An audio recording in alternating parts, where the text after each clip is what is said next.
기자 수첩 넘어가죠. 어서 오십시오. 예. 무슨 얘기 가지고 오셨어요? 3월 들어서 성형수술 사고로 2명이 숨졌습니다. 턱수술을 받다 1명, 지방흡입시술 중에 1명. 예, 예. 한국 여성 5명 중에 1명꼴로 신체적 미용을 위해서 수술칼을 대고 있다라고 지금 추산이 나오고 있죠. 2011년 국제 미용 성형학회 통계로 돼 있습니다.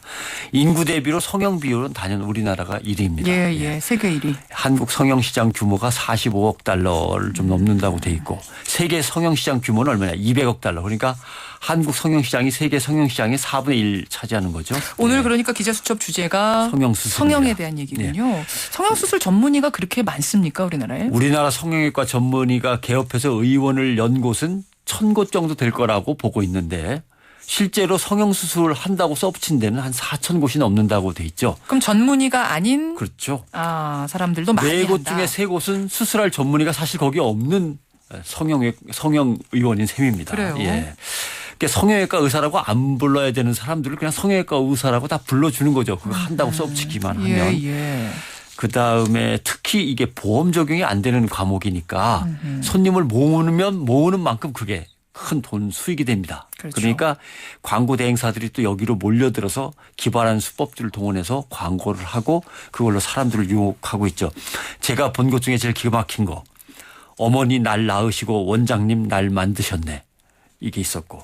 딸아 걱정 마라. 이제는 시집 갈 수 있다. 너 수술 받으면 이제 시집 갈 수 있다. 이런 뜻입니다. 그런 광고도 있어요? 엄마가 딸한테 설마 이런 얘기를 할까요? 5살이나 많은 내 여자한테 내 남자를 빼앗겼다. 그러니까 나이 많은 여자가 수술해서 젊어 보이게 됐다. 그래서 자기의 애인을 빼앗겼다. 뭐 이런 얘기 이런 걸 그냥 크게 써붙입니다. 자기야 제발 성형해. 남자가 여자한테 압박을 하는 거예요. 너 그렇게 못생기면 나 결혼 못한다. 이런 뜻인 것 같습니다. 그래. 사실 이런 식의 험악한 얘기들이 수술 광고로 나붙고 있습니다. 비포 애프터 사진 싣는 거는 가장 일반적인 광고죠. 그렇죠. 그러나 수술 후 사진은 전부 다 그래픽을 적용해 갖고 이리저리 꾸며낸 사진입니다. 가짜 사진인 경우가 많은 거죠. 그래요.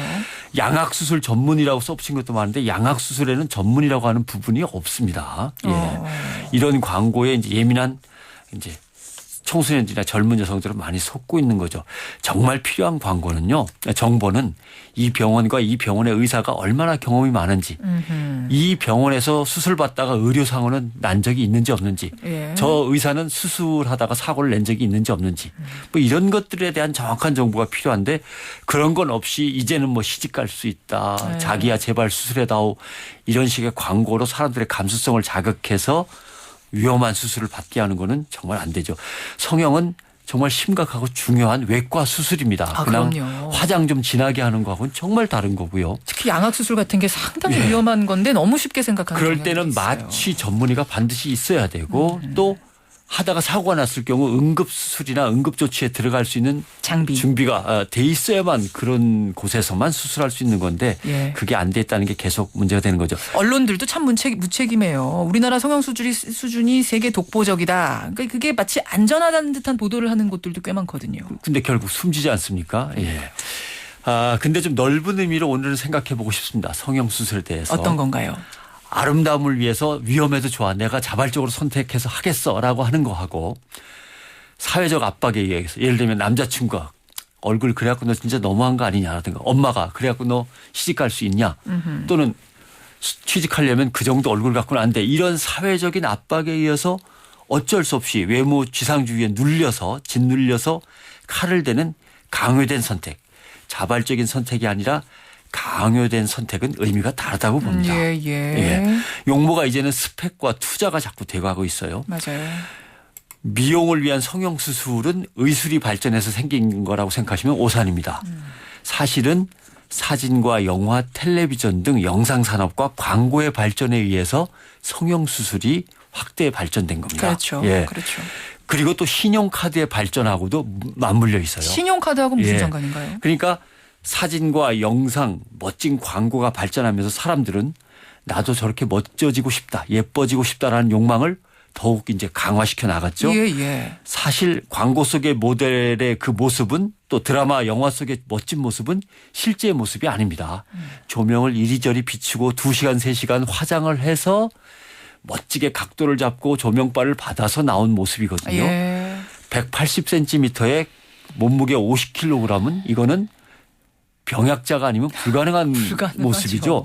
그런 것들이 다 멋있게 포장돼서 나오면서 또 코를 뚫고 나올 것 같이 오똑한 코는 동아시아에서는 태어나기 어려운 얼굴입니다.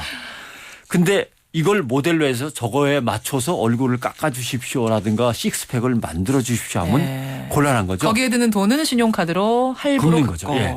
치열한 경쟁, 생활의 불안정, 글로벌해진 세계 문화 때문에 자기의 육체를 보다 더 완벽하게 만들고 싶은 욕구가 일부러 고의적으로 이 압박을 받아서 생겨나는 것이고 그러네요.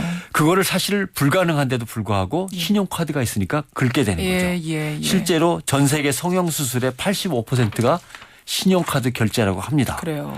그러니까 지금 우리의 성형수술 문화는 치열해진 신자유주의 경쟁의 산물이기도 하고 금융산업의 발달에 의한 카드 긁는 문화에 의해서 촉발된 부작용이기도 하고 여러 가지가 섞여 있습니다. 그러니까 이걸 사람들은 아름다움을 추구하는 인간의 본능이야라고 광고하지만 절대로 본능에 의해서가 아니라 압박에 쫓겨서 하는 그런 수술로 가고 있는 거죠. 최근 들어서 잇따라 사고가 있었죠. 성형외과에서 숨지는 사고들. 오늘 성형수술은 뭔가 한번 좀 철학적으로 생각해 봤습니다. 변상태 기자 수고하셨습니다. 고맙습니다.